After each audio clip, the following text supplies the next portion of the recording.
How did Islam spread to Africa? You may have heard the term jihad and think that Islam spread through conquest, but that's not true. In fact, when people of African descent embraced Islam, they brought it to their homelands through peaceful means.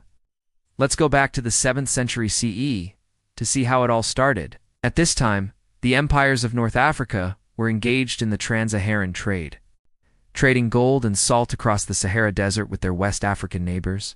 As the merchants traveled these trade routes, they encountered various Berber tribes. The Berbers were a collection of different people groups who spoke a common language and lived in what is today Morocco, Algeria, and Tunisia.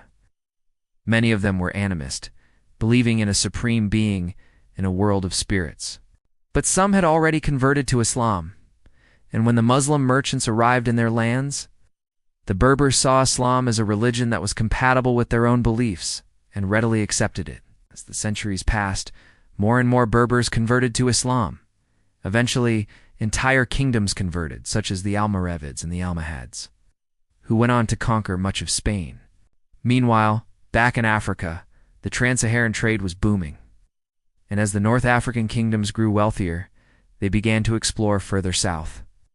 By the 1000s, the kingdoms of Mali and Ghana in West Africa had converted to Islam and were experiencing rapid growth. Qasim Muhammad I brought the kingdom of Songhai to power around 1464.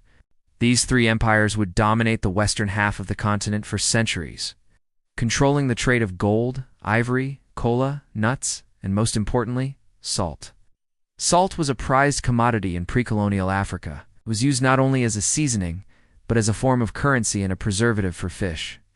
The wealth generated by the empire's control of the Trans-Saharan trade led to the construction of great mosques, universities and libraries, especially in the city of Timbuktu. By the 1600s, Timbuktu was a major center of Islamic learning, housing over 60,000 students and 180 mosques. In fact, one of the largest mosques in the world is located in Jen, another important city in the Mali Empire.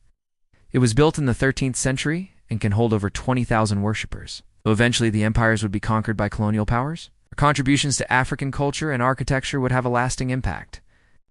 And the influence of Islam on daily life can still be seen in many parts of Africa today. For example, the call to prayer is commonly heard 5 times a day from the minarets of mosques all across the continent. I'm the host. This has been the story of the spread of Islam in Africa. If you want to learn more about the great empires of Africa, stay tuned for more information.